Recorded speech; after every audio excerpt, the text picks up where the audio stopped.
حاضرین گرامی، آج میں آپ حضرات کو بہت ہی اہم باتیں بتانے جا رہا ہوں، لہٰذا آپ تمام حضرات سے میری درخواست ہے کہ میری پوری باتوں کو سنیں۔ دوستوں اور عزیزوں، بہت سے لوگ اوجھڑی وغیرہ کھانے کو بہت برا سمجھتے ہیں اور اس کے کھانے والے کو کمتر یعنی گرا ہوا تصور کرتے ہیں۔ اس لیے خوب سمجھ لو کہ شریعت کے روح سے یہ چیزیں بالکل جائز اور حلال ہیں۔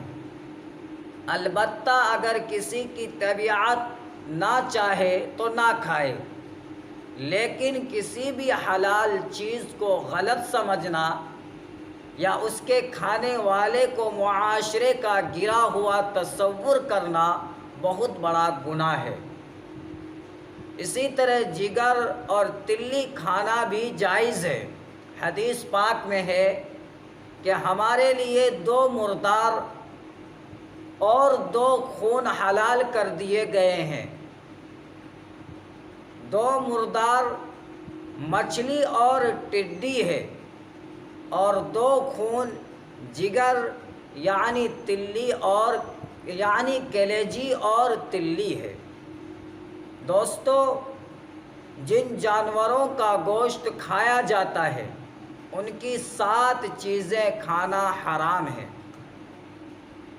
اس میں نمبر 1 پر ہے دم مسفوح یعنی بہنے والا خون۔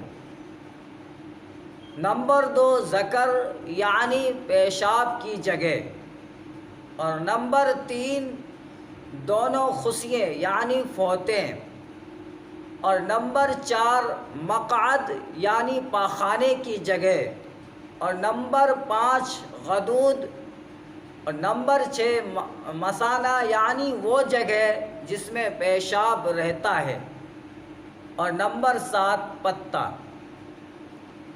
علماء نے لکھا ہے کہ حرام مغز وہ ایک سفید ڈوری دودھ کی طرح پیٹھ کی ہڈی کے اندر کمر سے لے کر گردن تک ہوتی ہے، اس کو حرام مغز کہتے ہیں، وہ بھی حرام ہے۔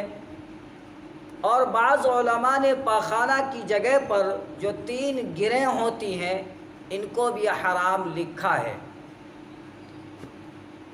اب آئیے غدود کے بارے میں آپ حضرات کو تھوڑا خلاصہ کر کے بتا دیتا ہوں کہ غدود کسے کہتے ہیں۔ یہ ہر جانور میں نہیں پایا جاتا ہے۔ غدود یہ سخت گوشت کو کہتے ہیں۔ اس کی صورت یہ ہوتی ہے کہ بسا اوقات خون جم کر گٹھلی کی صورت ہو جاتا ہے، یا بیماری کی وجہ سے جلد اور گوشت کے درمیان سخت گوشت کا ٹکڑا پیدا ہو جاتا ہے جو ہلانے سے ہلتا بھی ہے۔ اسی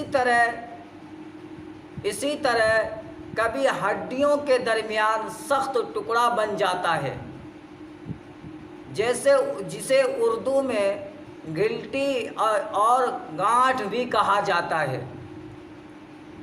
اس کے گرد چربی ہوتی ہے۔ اسے فقہا نے جانور کے حرام چیزوں میں شمار کیا ہے۔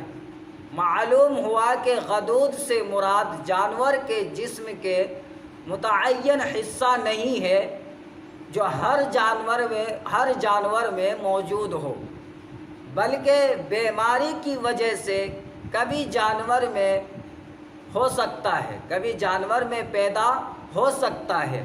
اگر کسی جانور میں یہ چیز موجود ہو تو اسے کھانے کی اجازت نہیں ہوگی۔